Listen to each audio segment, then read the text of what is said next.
Okay. So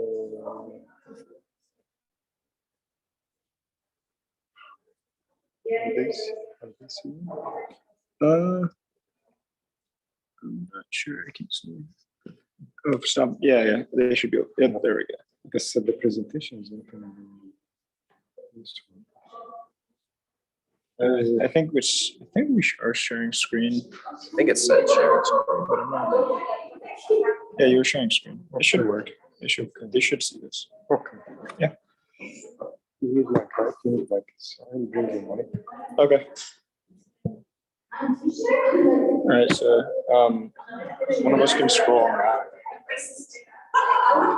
Like we'll just scroll together.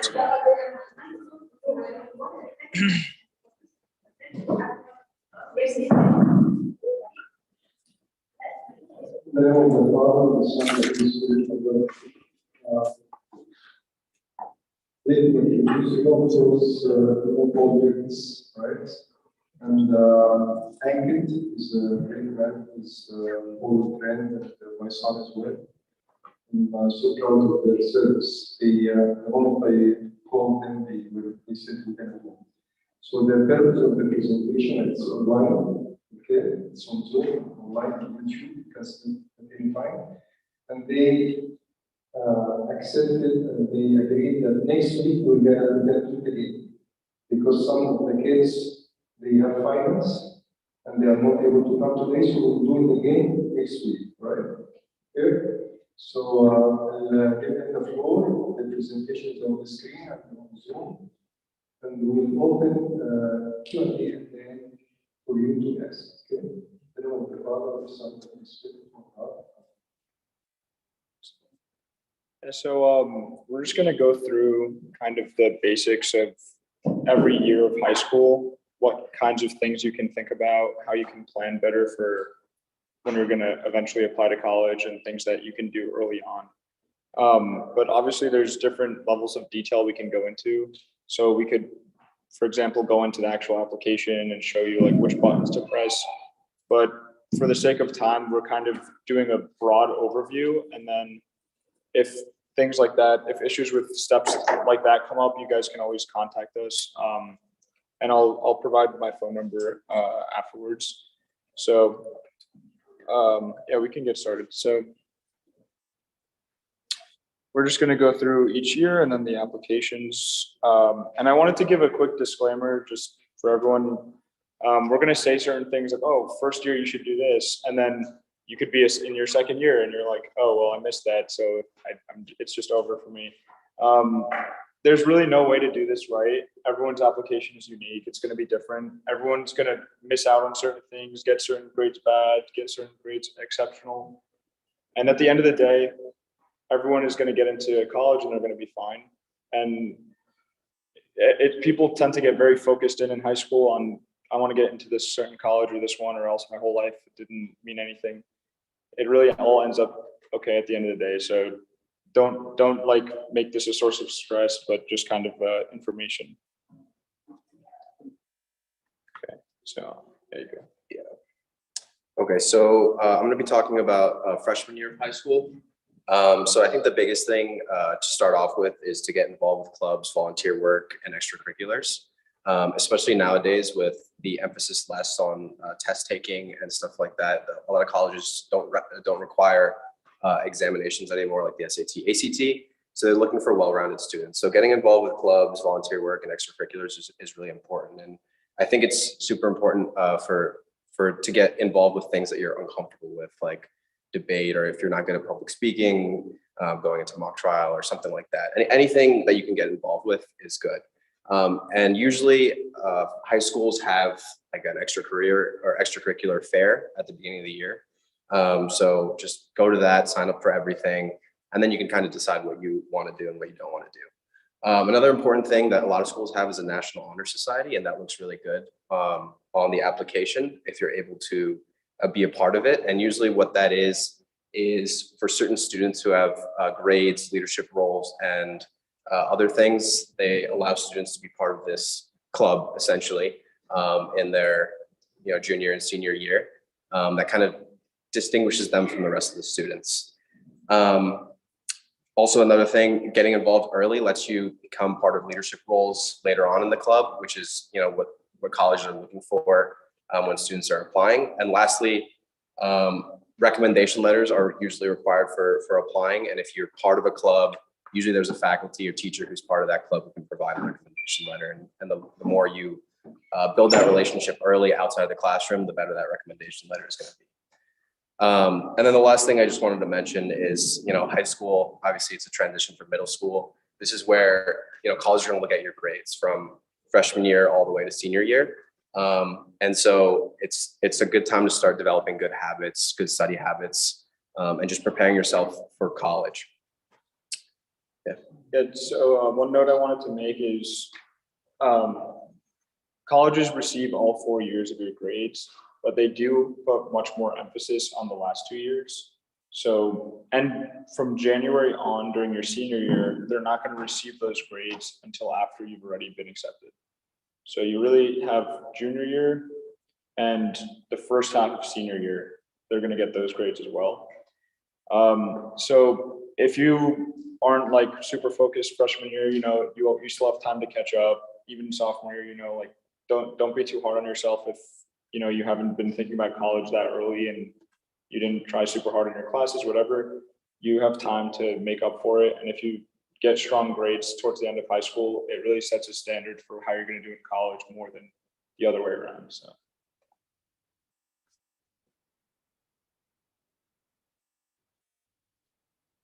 Okay, so for sophomore year, one thing that's relatively important, not super important these days actually, is different colleges have requirements for courses. So for example, one college may say, we want 2 years or 2 semesters of like a language, like you need to take 2 years of language during high school. And other colleges don't have any language requirement, right? So it's important that kind of early on, you can see generally which colleges you want to go to and which requirements they have, and just meet the strictest ones to keep your doors open. So if one of the colleges requires 2 years of language and the other ones don't, then you might as well go for it and keep as many doors open as possible. Additionally, this is kind of when usually most high schools you can start planning sophomore year for your junior year APs, start exploring the options, trying to find a balanced schedule for your junior year. And APs really do become valuable in college. You get to skip a lot of classes if you can do well on your APs, and it is a huge lifesaver. If you're able to do math, for example, senior year of high school, you might, for example, for me, I didn't have to take calculus in college because I took math, calculus during senior year. So it was a huge burden that was kind of alleviated. So yeah, planning for honors, AP classes, whatever, speak with your guidance counselor about that. The PSAT is kind of the first hint of a standardized test that you could get into. You can either take this sophomore or junior year, but it's in October. It's given by the school that you go to. So you have to find out what your school's test day is. Generally, the schools are pretty good about communicating this, but if not, you can actually like circumvent them and go to a test center to take this. So if you don't hear from your school about this, or if you ask your guidance counselor and they don't say anything and you do want to take it, then I think you can actually help. I can help you find the test center for that if you need help with that. And again, building on what Ankit said, stay active in your clubs, keep in contact with people, because it really is valuable. If you can show on your resume, I did 4 years of this activity. I started off, doing something small and now I'm the leader of it, or I started a new club because of this other club that I was in. And just having a trail of experience is very valuable. It shows that you're committed, you don't give up on things, and you put your effort into stuff. So I would say just try not to let all of this school and stress of things keep you away from your interests. Don't quit sports. Don't quit your volunteer work. Just stick with it. And just kind of what Paul was saying earlier with the APs, they are super important with, if you want to, this is a little bit early to be thinking about it, but in college, like he said, we were able to double major and graduate early because we took APs. So they count for college credit if you're able to pass the AP exam after taking, make it bigger.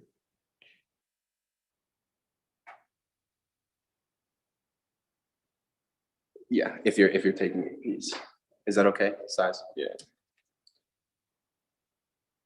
Okay, There you go. So year 3, junior year, this is probably, I would say, the most important year of high school. It's kind of where you're getting everything together. You're kind of culminating all your experiences from freshman and sophomore year.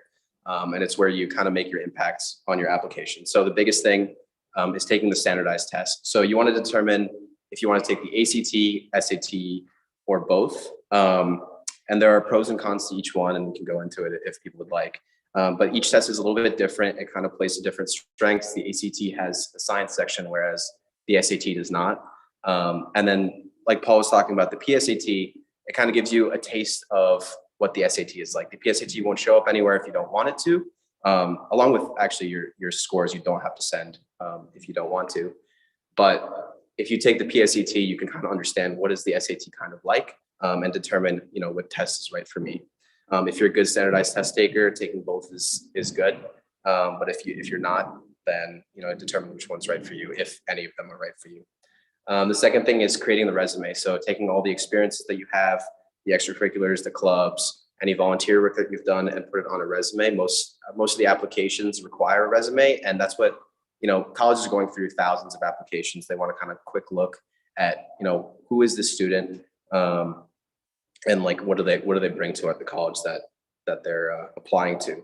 And so the resume is the best way to kind of like look at that at a quick glance. And so having a solid resume that kind of shows off your skills is really important.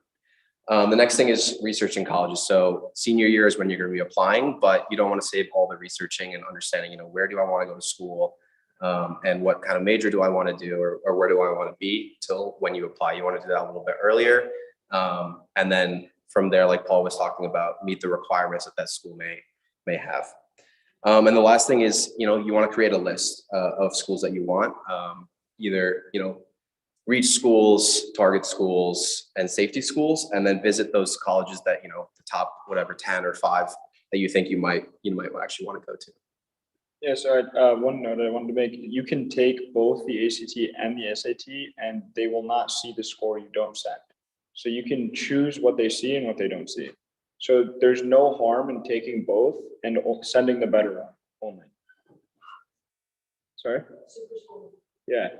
So if you take 2 SAT tests, and let's say in math you get a perfect score in one test, and you don't do so well in reading, and then the next time you take the SAT, you get a perfect score in reading and you get not so well in math, you can take your best reading score and your best math score and combine them, and that's your new score. So that's called super scoring. They basically combine your best scores, and it's like on overall, what was your total score?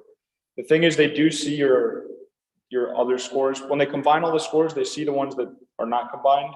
So let's say you have like a 99% and a 98%, and then you have 100% and a 1%.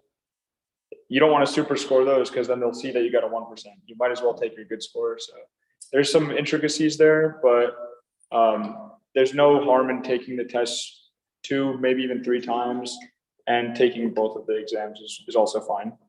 And then I also wanted to explain what Ankit was talking about with the safety and reach schools. So basically, there's these terms people throw around: safety school, target school, reach school.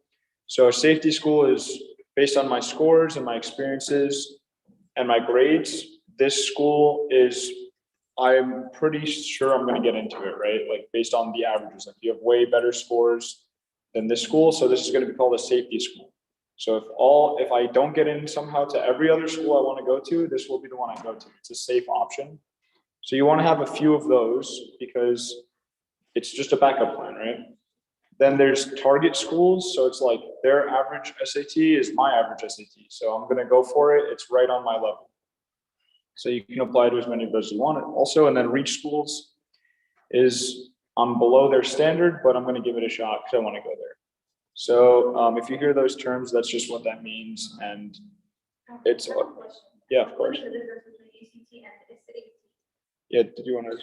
Yeah, so we're a little bit out of touch with the standardized tests because it's been a while since we've taken them, and they're a little bit different. So but for the most part, the ACT has different sections and different types of questions. The ACT has a science section, I believe. and different types of math content. And if you look up the SAT and ACT on their websites, they'll tell you exactly what the content is.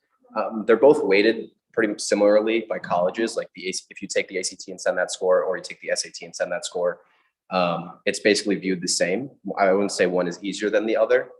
They're just different exams. So people, I think the general rule of thumb is that the ACT is more about like time management and reading comprehension.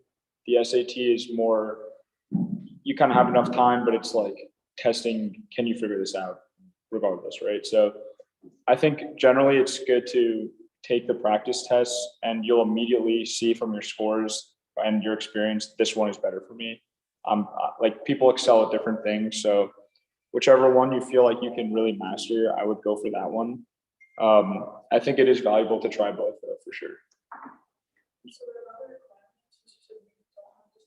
Okay, yeah, so a lot of colleges now have done away with standardized testing and course requirements. I forgot to mention that. So for example, when we were preparing this, I looked up the U of R to see an example of course requirements, and they basically said, we no longer have any requirements.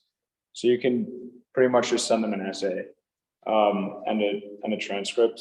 So you have to be careful though, because certain schools kept those requirements. So now more than ever, it's very important to actually make a list of schools and see what they want, because there might be certain schools that want the ACT that you want to go to, and if you don't take it or send it, then. So yeah, U of R, for example, does not have an ACT requirement. You don't have to take any tests to get in. Yeah, it's interesting, but that's the thing. That's the way things are going. So. I think also the best resource for you to use to determine not only like what schools require what, as well as determining your target region safety schools is the school's guidance counselors, because they've interacted with the students from that high school. They know approximately what GPA, what course requirements, how your grades look, and what students went to what school. So they're a great resource to make that list and determine what do I need to get in. So yeah, and schools are very public about their entrance requirements and their average statistics and things like that. So this stuff is all out there. And I'm going to skip a slide forward, but I think one of the keys to this whole process is staying organized. So this is actually the exact thing I used when I was applying to college. I dug it out. So I would have college name, and then I would have like the deadline for the application. Yeah, I can zoom in. Can you just zoom in on the boxes? So it'd be like, yeah, it'd be like college name, deadline, and then I would have a list of these, right? So I would see all the deadlines in order, and I would know, okay, I have 5 schools due this Tuesday, 10 due the next day. And then basically, did I send them my ACT or SAT? Did I send them my transcript, which is through a guidance counselor? Did I send them my application? Did I send them my letters of recommendation? When are they going to tell me if I got in? And then what did they tell me, right? So this kept me very organized, and it's very hard with all these things to remember, oh, did I send this random school this SAT or whatever? So it's very good because you're going to keep adding things to your list. You're going to take colleges out. Just make a spreadsheet like this and just update it as you go. Question. So they can see the score that you dropped, but you also see the Yeah. scores you combined. Yeah, so let's say you have 2 scores, right? And you want to combine those 2 scores. They'll see the entire score of one and the entire score of the other. And in seeing those 2, they'll see, okay, really good reading, really good math, and they can kind of mentally combine them as a super score. But they'll also see the other sections that you were sending them, right? You have to send them the full test score every time. So if you take the SAT and you get 800 and 500, that's 1300, right? So if you want to combine that with another 800 and 500 to make 1600, so you want to super score a 1600, you have to send them both those scores. So they'll get 2 1300s, but they'll see you did really good on each section. Does that make sense? A little bit. I still don't understand. So they see both of the scores. Yes, yeah. It's also combined. So yeah, yes, it's theoretically combined because they see you got a perfect score on this and that, and they can be like overall perfect, but they do see the other ones. So that's just something that's like a minor detail that you would want to know if like you did really bad for some reason on one section and you wouldn't want them to see it, which probably won't happen if you're super scoring anyway. So, but does that make sense or no? Yeah. Okay. So yeah, yeah, go ahead. So I have a question regarding this point. Is the ACT mandatory or optional? Yeah, so right now it is based on it's per school, everything varies now. So for example, the U of R has no requirements. You don't have to take the SAT at all. A lot of schools do not have a requirement anymore. I personally would recommend taking it regardless of what school you would want to go to, just to keep your options open. Because let's say you apply to all the schools that don't require it and you get very unlucky and somehow you don't get in, then you kind of leave a lot of options on the table because you didn't take the SAT. So even if you take it and don't study, you're still opening up a lot of doors because there's schools that will take you just because you took it. So Are they looking for a certain school? yeah, so each school has kind of an average acceptance rate. So you can look up like, I'm just using U of R because that's where we go, but you can look up U of R average SAT and see, is this in my range, right? Or what do I need to aim for? So depending on which school you're trying to go to, you can look up kind of, or maybe even after the SAT, you can see what's in your range. But yeah, it's all publicly available.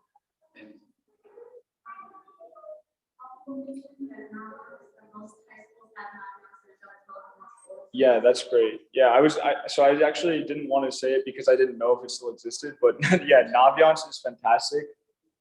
Ask your guidance counselor if you don't have access to Naviance. It's Naviance, Naviance. I can write it down into the presentation.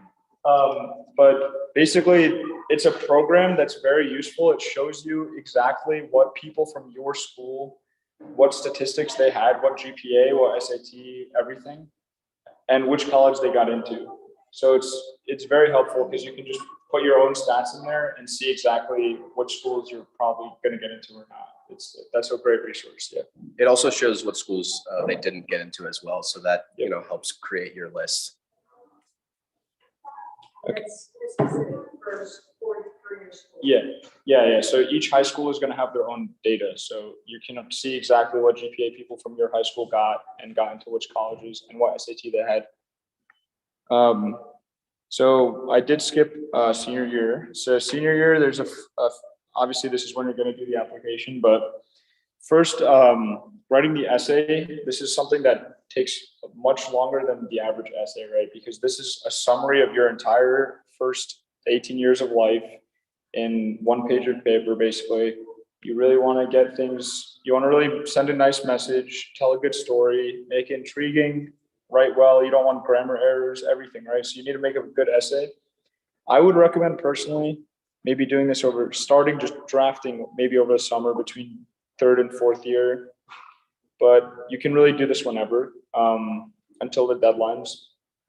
The reason why is because it helps to get a lot of eyes on this paper, right? So for example, when I wrote my essay, I basically just showed it to everyone I knew because you never know, someone just finds some random thing, an error that stuck out to them. And I realized, oh, wow, 15 people have read this and they didn't notice that. And who knows what the person at the college reading your essay is going to notice, right? So it's good to get a lot of people reading this thing.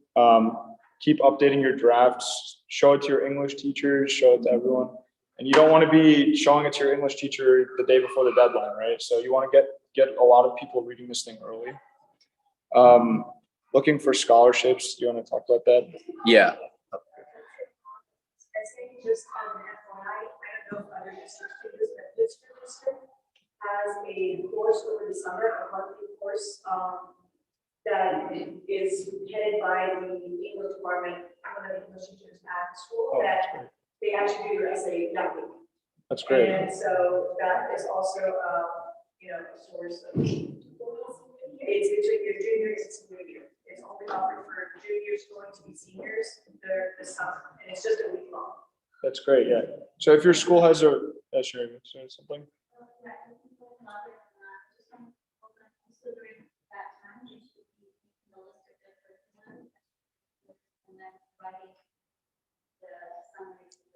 Yes. That's a great point. Yeah. So that's actually something that takes a long time and a lot of reading, a lot of writing is keep a list of everything that you've done, extracurriculars. And I actually, what I was doing is I had a Google document and I was just updating it live from freshman year on.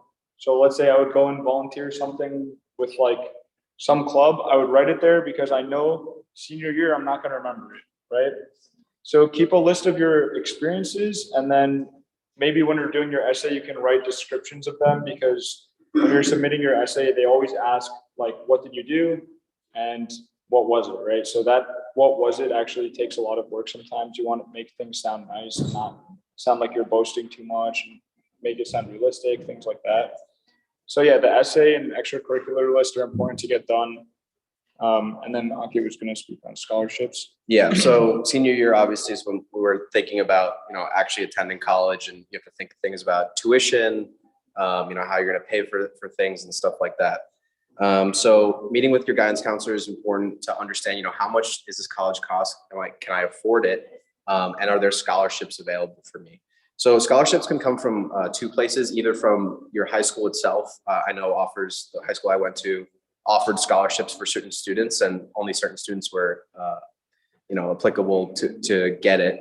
And then the college itself can give scholarships, and each college is different. You're going to have to do a little bit of research on each college and what they offer, and your guidance counselor will probably know best on that. Secondly, if you need financial aid, the FAFSA is something that's required. I think most colleges require to fill it out, and it's just government funding essentially for college. Yeah, so it's also important to see, you get to decide which teachers are going to write your letters of recommendation. However, you do not get to read those letters of recommendation. So you need to choose teachers that you trust and that know you very well, because you don't really want them to kind of slide something in there that might look bad or tell a bad story about you. Or let's say you're misbehaving in this class all the time, you don't want to ask that teacher, obviously, things like that, right? So yeah, it's important. And then the thing is, teachers are going to get flooded with these things because everyone's favorite teacher is usually the same person. So they're going to, like, certain teachers are going to get so many requests for letters of recommendation. And it's important to kind of ask them a little bit earlier than the whole group will, because once they're doing 20 a day, it's kind of just going to be the same thing over and over again, right? So, yeah. And kind of what Paul was talking about is, it's hard to make those relationships sometimes in the classroom, right? As classrooms filled with 25, 30 students, and there's one teacher. So that's why I think getting involved with extracurriculars and things like that early is important, because usually there's faculty there, and that's where you can build the relationships and get a good letter of recommendation from them. One thing that I will add is, for the most part, you do get to choose the teacher that you want the letter of recommendation from, but in certain instances, if you're applying to a certain program at a certain school, they do ask for letters of recommendations from specific teachers, like from a history teacher. It doesn't have to be a specific history teacher, but a history teacher or a English teacher or something like that. But that's going to depend on the program you're applying to. What are the benefits of work and volunteer for the student? yeah, that's a good question. So things that show that you're kind of a person with, you're committed, you get committed to things that you do. You can show up on time, you can do your work, you are not going to quit certain things, right? So if let's say you are able to hold a job for 4 years during high school, to me, that seems very valuable, right? Because you can see this person is able to balance school with work, they're able to do, so in college, they're definitely going to be able to handle their courses, right? Another benefit is that it gives you something to write your essay about. So you want your essay to tell a story about you that's maybe valuable, shows your character. And if you're kind of just studying every day, not really getting out there, then you're not going to have that many stories to do that with, right? So it's actually good to get out there. And if you're able to write a very solid essay about an experience that meant something to you, that's part of your work or volunteering, and then also you're talking about how many hours you did work and volunteering, and they see that in your list of extracurriculars, it's kind of defining you as a person. This person does a lot of work, they volunteer, they're good, and then they see your grades and it adds to that. And then so you want things to kind of build, like you're a well-rounded person, not just, oh, good grades, just like the other people, put them in the pile of people with good grades, whatever, right? So something that can make you stand out is very important, right? Because they're going to read 100 essays, they're going to see 100 people with straight A's, 100 people with perfect whatever. If they remember, oh, this is the application I read about the person who does this with their church every week, they'll remember that instead of being like, oh, they do this, it's the standard application, right? So you want to have some unique experiences, a unique essay. Another question?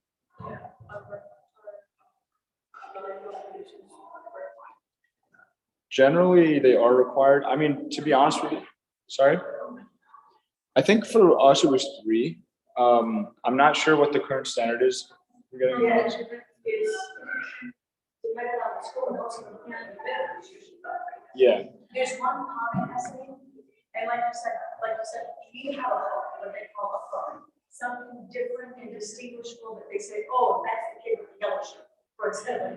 yeah, It's something different, something that is exactly. yeah. So people, sorry, go ahead. Like, I'm in 10th grade right now, can I ask my teachers right now to write me one, or do I have to like wait? No, I would wait. I would wait. Yeah, it's more of a sorry. Yeah. That's more of a senior year. Like that's like a senior year type of thing.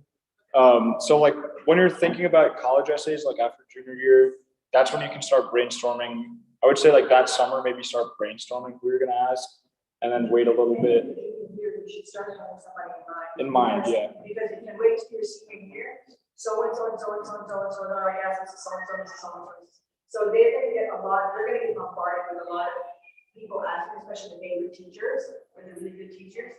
So make sure that towards the end of your junior year, say, hey, Mr. So-and-so, I really want you to write me my recommendation, don't, keep me in mind for the fall or whatever.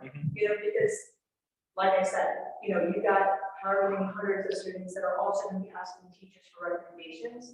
And when those teachers get to a certain point, they're like, I can't literally write people I gotta teach class to. So, have people in mind at least the recommendations. It's 2 now. From what I remember. Okay. Yeah. So yeah, maybe it's 2. Okay. Yeah. Okay. So 2 teachers, I guess. Yeah. So things have changed a bit, I guess. But yeah, two letters are there. You do not read them. No. Yeah. Do you think it's possible to ask somebody other than the teacher too? Yeah, that's definitely possible. So you have to look up your university, the school you want to go to's guidelines. So a lot of schools will say like 2 teachers, but I've seen ones where they say you can upload as many as you want that are not teachers. Or you can, you can like put a description, like this is my priest or something like that, right? So you definitely can upload other non-teacher people. You just have to make sure it's not a requirement. So I was talking to teacher the other day, and I was talking about the letter recommendations, and brought up the letter recommendations, saying that I can't see my letter recommendation. Yeah. I can choose if I want to put any application. So, but you're saying I can't. So. Yeah. So usually, sorry, could you? So you got a letter and you were able to read it, or no? We were just talking about it. Yeah. You're telling me that you can't see it. You can see it. Yeah. Yes. That's The school doesn't usually, You- the school So, like, usually I don't say know. that means- That's very interesting. He said I can wait this one, I want to put it, not. Yeah, so, let me comment on that. On the application, you have to click that you agree not to see the letter of recommendation. If you don't do that, it's against you. Because the school will say, okay, why he wants to see it, right? So you have, it's optional, but the reality is not optional. Right? So you have to click that I waive my right to see it. You have to. Yeah. Because if you don't do it, it's against you. That's a great point. Yeah. So yeah, it is technically optional. Like you can technically read it. The thing is, if your teacher is saying they're going to show it to you kind of off the system, then that's kind of different. If you want to see it on the application, then you have to click something, and it's actually going to show in your application that you read it, and then schools will think that you're kind of weird or that's something is fishy with the letters. It's a strike against you. Yeah. I just don't understand because he told me the other day I can, but honestly, that's why. Yeah, I would say, I don't know, I would try to avoid that, like reading it, just because you don't know like what's going to come from that, and you don't want an unnecessary thing on your application. You said that makes me like a lot of application, right? Like, so. Yeah. If we submit like 3 letters of application, Are they gonna? Yeah, so I think letters are actually one of the more important things, especially if you're not gonna upload a lot of stuff like tests and whatever. So letters are very important because it's essentially a college essay, like you're describing your character, but someone else is writing it from a different perspective. So it's kind of, and you're not able to read it, so it's an unbiased description of your character. So I think it's definitely a very valid way of them seeing what kind of person you are, what kind of work ethic you have. Are you disruptive? Are you committed? And the teachers basically have nothing to lose, right? So they might as well, they're going to be honest in their letters. So they actually do put a lot of faith in what these letters say. So I think the letters are very important, actually. This is a topic about our other, just like about programs. So Yeah.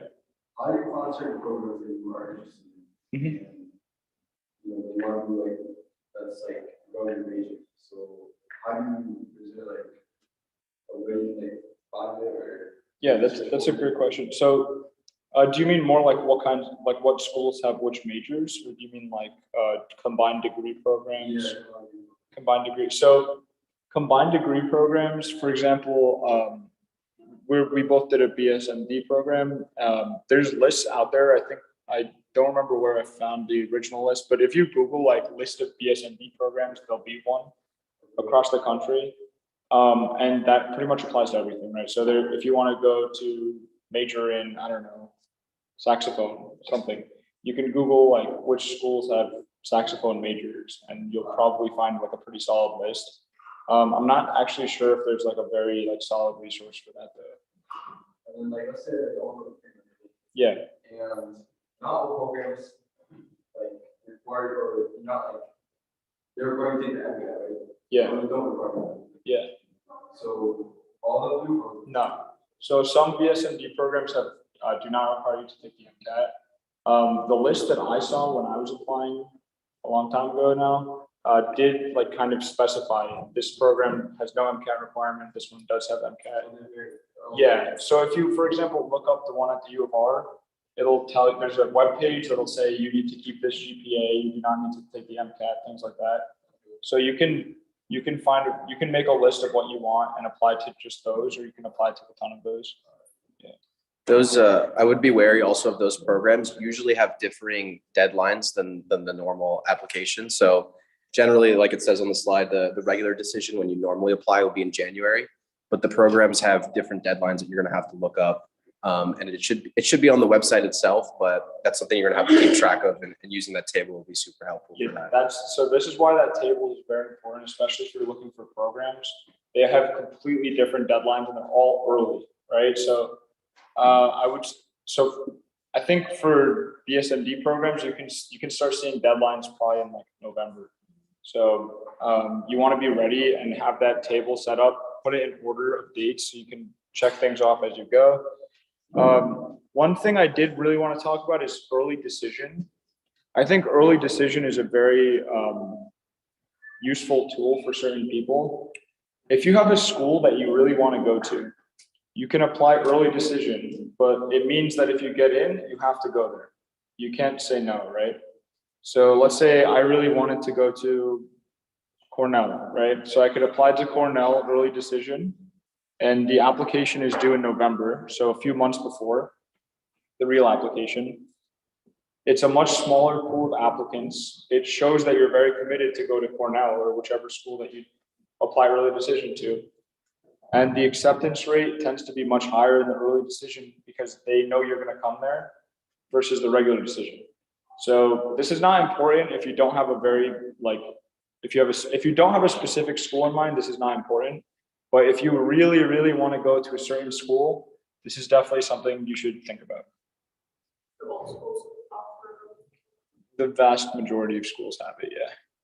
So, and schools have different types. Like I know U of R has like early decision 1 and 2. There's different deadlines. Just if you're thinking about it, figure out which school it is and like really look into their deadlines and stuff. So, but it is important if you like have a target, like a specific target, and you really want to go there. It makes your chances of getting in much higher. Can you explain the difference between early action and early decision? Yes. So early action is a non-binding version of early decision. But I think it probably serves you a little bit less in terms of application rates, maybe like acceptance rates. So early decision is binding. Early action, so if you get in, you have to go. Early action is non-binding, so you can apply earlier, the deadline's earlier, but it's not mandatory that you go there afterwards. You find the advantage of the early action is that you're applying by a certain deadline, which is usually earlier, like maybe October 15th, November 1st. One of them, Yeah. And you find out the decision faster. So you get a decision back from the school a lot faster than if you apply regular decision, which is usually a January 1st deadline. So that's an advantage to early action. That you would get a lot of acceptances early, in your senior year. That way you kind of like breathe a little bit easier the rest of your year because you know I got into this and this and this. And you have a little bit of time to think about where do I really want to go. Now I'm going to go visit this school that accepted me and that school that accepted me, right? Especially if they're further away. No, you don't have to make it. You don't have to make a decision of going there until their deadline, which is usually April 29th or April 30th. Usually it's by May 1st. Most colleges would like to know their decision from them by May 1st, whether you're going to accept them or decline them. If I may add just one point. Yeah. Regarding the early decision, myself, I'm not fan of it, but let me tell you that if you will do early decision, it limits your negotiation power because you are committed, and maybe Paul and I will talk about that negotiations later on with the colleges where you get accepted, you can negotiate further to reduce the cost. But if you are committed, I mean, you don't have that power of negotiations. You are there. So be careful when it comes to the early decision. Because you know that you will be there, maybe 90%, 80%, whatever, you will be there, but you will not be able to negotiate that much. That's different. That's early decision. Not Yeah. early action. So Early there are decision. two different things. Early decision, yeah. What's in early action? No, that what you were talking about is Yeah. early decision. Yes, so that's something very important, is negotiating finances. And you can compare it, like if you get into two schools, this is after the application, right? Once you get in, if you get their financial aid package from two schools, and let's say you want to go to school A more than school B, but school B is $20,000 cheaper or something like that, you can just send school A what school B offered you and say, hey, I really want to come here. Can you match this? And they might not give you the full thing, but they'll cut it a little bit. They usually do something. Just asking with no negotiating power, usually they'll give you something, like some sort, maybe 1,000, like a crumb, something, right? But best case scenario, they match it, right? So you should always try to negotiate the pricing. And in terms of, so then when you do hear back from colleges, there's different things you're going to hear. So you're either going to get accepted, you're going to get rejected, you can get deferred, which means, yeah, you're getting waitlisted, right? So they basically wait till everyone else says we're going to go to this school or we're not going to go to this school by that deadline, like May 1st. If you're on the wait list, let's say only 900 out of 1,000 people sign up to go. So they have 100 spots. So they start sending out notifications to their wait list saying, okay, now you're accepted, now you're accepted, now you're accepted, till they fill all the spots, right? So if you do get waitlisted from a school you really like, you can always just kind of wait it out, pay the deposit for the school you're planning on going to, and then you just see what happens. If you don't end up hearing back from them, then you already have a school to go to, and if you do, then you kind of lose your deposit for the first school, but that's the one downside. When it comes to actually deciding as well, and this is a little bit in the future, a lot of schools have accepted student stays, where if you've been accepted, you can go to the school itself, and it's just for students who have been accepted. And you can kind of get the intricacies of what college will be like there, and they'll take you around, do a tour, talk about finances and everything that comes along with actually attending the school. I think so. That's most of the presentation in terms of content, but we're open for questions if anyone. Can I make a comment too about as far as visiting schools? Yeah. What I have recommended before in the past, what we kind of done before too, is before you go to your favorite school or your one that I really want to go to, go check out another maybe local school during the school year. So like going to different school in the summer doesn't really make a lot of sense, other than the fact that you're gonna go there and see the actual campus. But you kind of want to go during the school year because then you get a sense of seeing what it's like when it's an actual campus, when you're not strictly going to classes, when you can sit in on a class or see something like that. And that may not be feasible if you want to go to school in Pennsylvania, for example, but you can go to like St. John Fisher or Nazareth or U of R or any of the local schools here, NCC, any of these schools, even though you're like, I have never in a million years been to Rochester, I'm out of Rochester, the great Rochester. That may be the case for a lot of you, but if you start off going to a school here, you can go and see what it's like, kind of like a practice run for visiting a school. That way you can go and sit in on a classroom or go in with the tour group and see what other people are asking questions so that when you go to your favorite school, you've already been on campus, you've already been to classes, you've already heard what a lot of other students and parents are asking questions about, so that you are very much well informed when you go to your dream school to go visit. So it's kind of giving yourself like a practice run to go visit your actual dream school. Absolutely. Yep. Absolutely, yeah. Yeah, so generally the high schools will also have excused absences. Usually my school, I think, was like 3 or 4 days, but every school is probably different, where you can just say I'm doing an interview or I'm visiting a college and that's excused. So you have to check with your high school if they allow that, but if not, you can go, they have tours all the time at the schools. Or so if you want to go during the school year, I'm sure like most school, like U of R, you can sign up for a tour and they'll just take you, right? There's not much to it. So yeah, I think as long as the school has some sort of policy where you can leave, you can probably just take a day off. With visits, do you like have to schedule them or like who do you contact? Yeah, so usually the admissions website will have like some like kind of something you just type in your name and schedule your time and things like that. But you can do it all online for the most part, just scheduling based on whatever school's website that you're trying to visit. Any other questions? Oh yeah, and for like internships, are those like valuable or is it just Yeah. like? No, internships are it's very good to valuable. have? No, I mean, so honestly, anything that you can do that you enjoy is very valuable, because when you're writing an essay or describing something with some level of passion, or you're noticing things other people don't notice, or you really care about some random thing that you were doing that most people won't even care about, it stands out as this is a person who does things and they're committed and they do things that they care about. And they might remember that this is the person that cares about this thing that I don't really know about, whatever, right?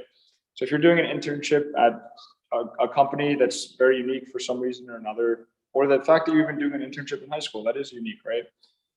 At the very least, it's going to show that you can show up and do a job and you're not going to quit. And at the most, it's going to be very memorable and valuable for your application. So it's always worth doing stuff outside of school. What do you like recommend? Anytime you can. Anytime you can, yeah. There's no right way to do it. Any other questions? What is internship? What is that? What do you mean? Yeah, it's like 40 hours, I think, it's like a program you choose to do. It's like, some of them are during school, but it's like you have to apply very early. It's kind of like a practice work experience, like a short term, like maybe doing some volunteering or working at a certain company, but kind of, yeah, just like a practice run, I guess, at working. Does that start from even freshman year or later? I personally don't think I did any internships in high school, but I don't know.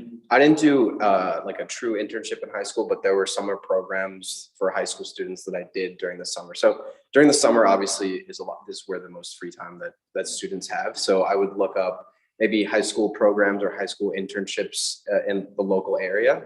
And there'll be, Google's, if you just Google high school internships or high school programs, there'll be things that come up where things are only available for high school students. And that will give you like a unique experience to put on the resume. And Paul kind of mentioned this a little bit before.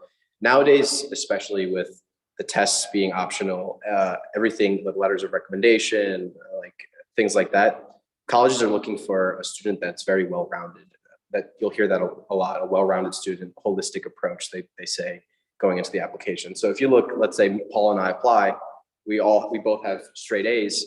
They're going to say, how do we differentiate between the students? And Paul, let's say he has, an internship and he's volunteering at the church and doing like extracurriculars. They're going to choose him over me. We might have the same grades, but they want to see other stuff as well. Yeah. From what I learned, like the junior and senior are very intense. Yeah. Very quickly that they can make that growth or burden easier. Like in somehow, my son's going to test rate. Like, can he take that test to the SAT or Yeah. earlier? Or So that's a good point. Yeah, there is certain things you can do to make it a little bit easier. So I think I took the SAT very, very early on in my junior year, like maybe the first month, like September or something. So They offered in August. In August, that too, The yeah. first one offered for the year is August. yeah. So right before the school year starts. So that I highly recommend it. For me personally, it was good because during the junior year, everyone is super stressed out and, oh, I got this, I did this, oh, I'm studying this much, I'm doing this program. And all this talk when you're in high school, it can really get to you. And you're surrounded by these people all day long. So for me, it really put my mind at ease to just take it. And the rest of the year, I didn't have to think about, what's going on with the SAT. People are taking it, whatever. Let them be. I already got my score, right? And it's also good because you can just study on the SAT over the summer. You pretty much have no schoolwork, just SAT prep, and then you go straight into the test and you're good to go. So I spent that summer doing like a test prep program, but they had it. It's only in Jersey. I'm sure there's stuff around here. There's a lot here. Yeah. In Pittsburgh, like my daughter went to, I think, Oklahoma State to SAT prep, math portion and English portion separately, and it was huge difference. Yes, yeah. Those programs are fantastic for SAT prep because that's all they do. So they know the secrets to, there's this question that comes up all the time. Let's review it. There's this kind of concept that happens. If you see this, just ignore it, stuff like that, right? So another thing that's valuable is just taking the tests over and over again. I think I took an SAT test every Saturday for like basically 2 months, 3 months before the test. So by the end of it, I didn't even have to look at the test. I already took it so many times. I basically knew what was going on, right? And the reason for that is strategy. Like you were saying before, you learn the different strategies. It's all Yeah. about strategizing how to take the test, not necessarily the questions and the answers. It's the strategy of it. Yeah, so it becomes second nature. You don't, even if you know everything, it's going to be like, if you go into the test for it's only the second time you took it, maybe you'll get tired at a certain part or you're going to lose track of time. If you want to have very good practice with the timing and just the amount of time it takes to take the test, you just want to do that over and over again. I recommend, for me, that's what worked for me. I took it once a week for basically 2 or 3 months, but everyone's going to work differently. And whatever ends up happening, it's going to be fine no matter what. So. Do you need the real test or the practice test? Yeah. Would it be taken against you, like how many times you would take that test? So I took practice tests every Saturday, and then I took the real test. But I think the real test, you pretty much don't want to go over 3. I think 2 is recommended, and then if you for some reason want to take a third, you can do a third. But I think after 3, it starts to look a little what's going on here? Why are they taking the test so many times? So you want to take the official one 2 times, 3 if you need to. But then that still leaves you 2 SAT, 2 ACT. So you can pretty much take 4 exams, pick your best score, and then that's pretty much it. Yeah. And They do see how many times you take it. Yeah. And there's tons of resources online as well. I know there's SAT prep books, which have the practice tests that Paul was talking about, where they have full-length practice tests that you could take. You can time them. They tell you how long you should time it for. And that's how I would recommend practicing. Yeah. So if you're gonna get the college, if you're gonna get practice books, get the one that's College Board. Not the instant review, not the, it uses a College Board, there's a specific one that is I know the Homework House is one that uses that one. And it's very, very, almost identical to the actual. Yeah, that makes, because College Board is the one that makes the SAT. Yeah. So yeah. So yeah, that's good. Yeah, like getting resources from the actual test centers, like that's smart. That's very smart. Depends on how much you really want. Yeah. Khan Academy is also one of the, like, they're also landlords, right? Or they like in general. I think Khan Academy has pretty good reputation, but College Board is like the actual, they make the actual test. So they're most likely the most accurate, like in terms of similarity of the structure and the nature of the questions. I know that a lot of the resources are very well vetted though. Like that doesn't mean that Khan Academy is a bad resource, but in terms of accuracy, I would say for practice tests, maybe especially just try the College Board one out, I guess. And practicing online is all good and well, but if you're not like pencil and paper, like how it is actually on test day.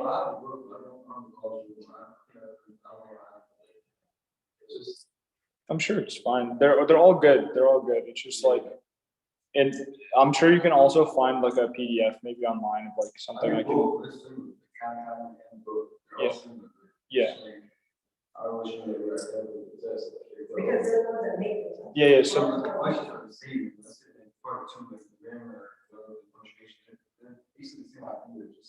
yeah, I mean, it's maybe like some certain like the level of difficulty could be, I don't know. I'm just saying like there could be minor differences. It's not that big of a deal. You'll be fine. There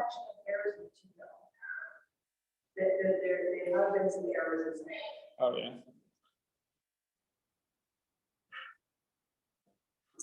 Okay. Any other questions? Thank you. And thank you guys for listening. I appreciate it. Good luck everyone with the.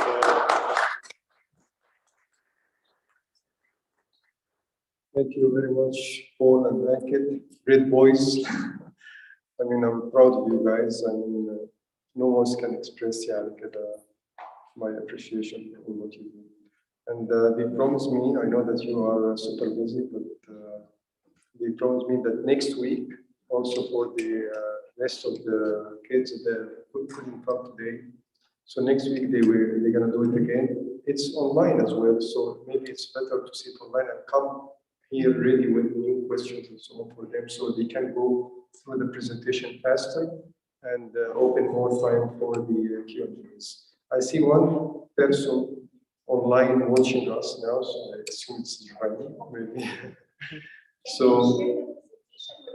it's on YouTube. Yeah, can you send us? Yeah. It's already here. I will send it to you. I'll send it to you. Just last point, because I know it's a long day for you guys. For the kids, please ask as you can, as much as you can, because myself, when I even go and visit Paul and Ankit, and I ask, okay, what you would have done if this is the situation? They would say that, okay, if the time will go back, I would have done it differently. I would have did done so and so. So listen more and more for the adults, for the students, and so on. You will have wealth of experience that you can enjoy. Also, another point for our kids here or our youth, leaving Rochester is not an option. Easy. I make it easy for you. All right? It's a sin. It's a sin. So you need to confess it. You don't need to commit the sin, right?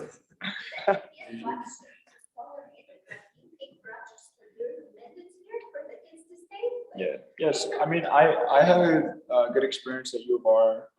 I've heard great things about RIT as well.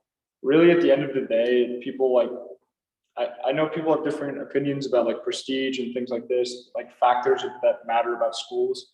I personally think all colleges are very, very similar at this point. I know there's like rankings and people like, I want to go to this one because it's good names. There's great education everywhere, and whatever's going to fit your lifestyle and, you know, keep you happy and safe and around the people you love, honestly, very valuable things. Because once you get there, the name kind of wears off in your head very quickly. You don't really care about it after a while. And then you have 4 years, you're living somewhere for 4 years, right? So I didn't think about it like that. I thought about it like this name, right? That's all that mattered to me. But you have to remember, you're moving to a city for 4 years alone. There's a lot that goes into play with that, right? You've never even, when you went to high school, you didn't realize how long 4 years was either. It's a long time, especially on your own. So definitely try to get your head out of the rankings list a little bit when you're making your decisions too. The point that you made with the graph, the graph that you had at the table, that is so key. If you take nothing of this whole presentation, do this thing. Yeah. Because we did that, and that was so life-saving. Mhm. Because you can glance at it and see exactly what's where. We had one more column to that. We actually had a column that was kind of more to Michael when he did it. Did it have a church or not?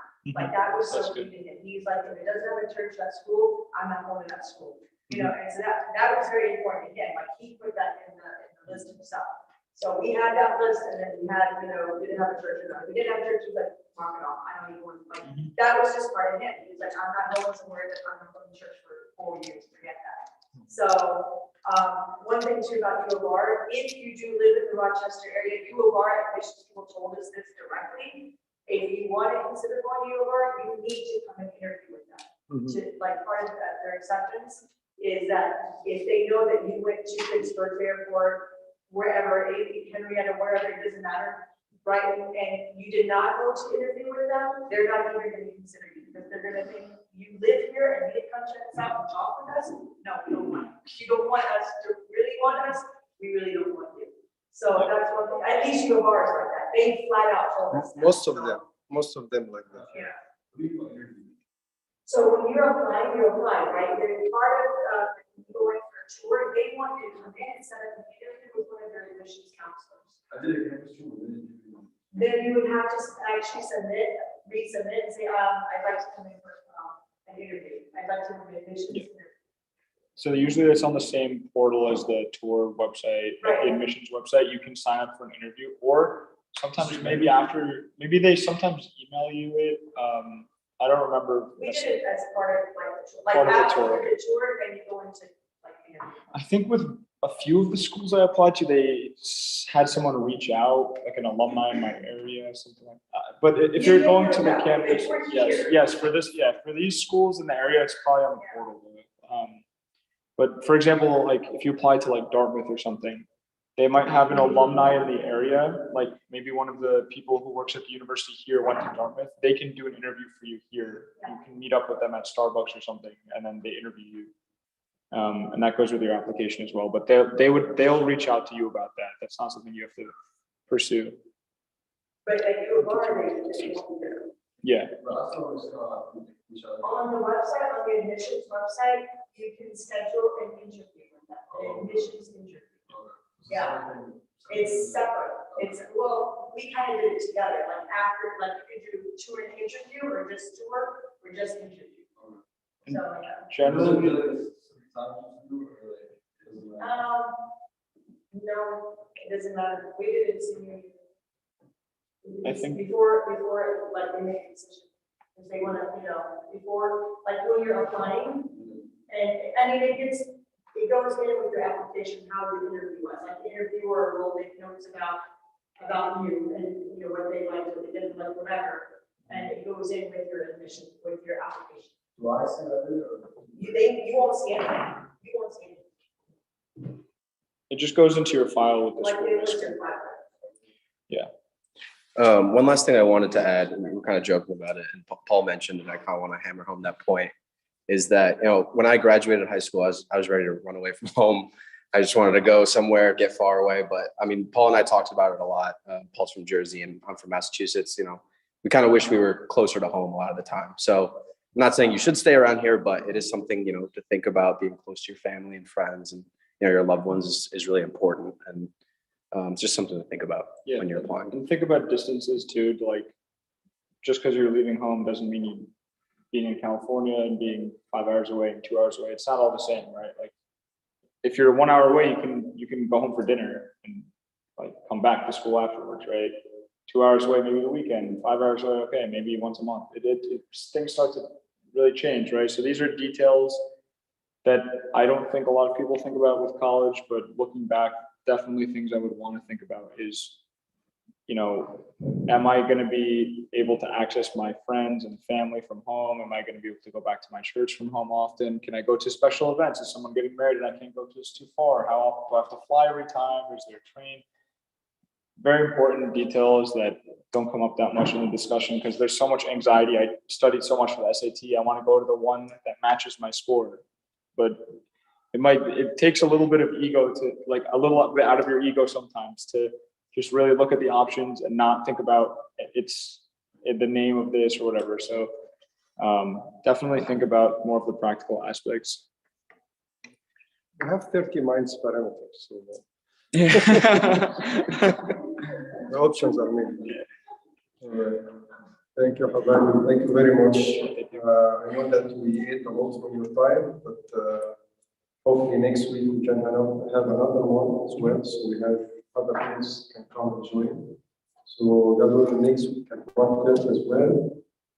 And we have another session, and this one is online. Sorry, I put the date by mistake. Online should be different. Sorry for that. So it's called on YouTube, high school presentation, and the date of 9th of June. Okay.